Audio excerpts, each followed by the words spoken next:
Hello friends, எல்லாருக்கும் வணக்கம். நான் சிக்கன் ஃப்ரைட் ரைஸ் தான் செய்ய போகிறேன். சிக்கனை வறுத்து வச்சுருக்கிறேன். சோறு குக்கரில் 1 டம்ளர் அரிசி 1 டம்ளர் தண்ணி ஊற்றி குக்கரில் ஒரு விசில் வச்சுருக்கேன். சீரக சம்பா அரிசி தான், பட்டை கிராம்புலாம் போட்டு தான் வேக வச்சுருக்கிறேன். இந்த சில்லியை வறுத்து வச்சுருக்கிறேன். நல்லா சிம்மில் வச்சே வருங்க, சீராக வச்சிங்கன்னா கரிஞ்சு போயிடும். இது வீட்டு மசாலா, கடை மசாலா ரெண்டும் கலந்து தான் வறுத்து வச்சுருக்கிறேன். சோம்பு வெங்காயம் போட்டு வதக்கிட்டு சிம்மில் வச்சு வதக்குங்க, கறியை விட்டுறாதீங்க. கரிஞ்சால் நல்லா இருக்காது, கலர் சேஞ்ச் ஆகும். அப்புறம் கேரட்டு பீன்ஸ் நல்லா பொடிசாக நறுக்கி வச்சுக்கோங்க. இந்த பீன்ஸ் உரசி தான், அந்த முட்டைக்கோஸை நான் உரசி தான் வச்சுருக்கிறேன்.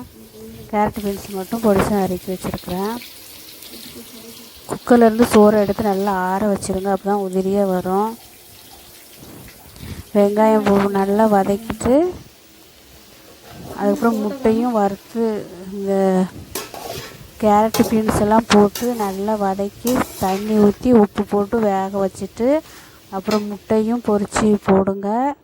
சிக்கனையும் போட்டு நல்லா கிளறிட்டு அப்புறம் சோறை போட்டு கிளறிட வேண்டியதான். கடைசியில் மிளகுத்தூள் தூவிடுங்க.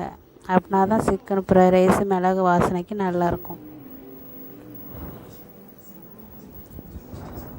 சிம்பிள் மெத்தடு தான், கடையை விட வீட்டில் செய்கிறது தான் நல்லா டேஸ்ட்டாக வருது. மிளகுத்தூள் கொஞ்சம் தூக்கலாகவே தூவி விடுங்க, அப்படின்னா தான் அந்த ஃப்ரைட் ரைஸு டேஸ்ட்டு கிடைக்கும். சாப்பாடு குக்கரில் வைக்கும்போதே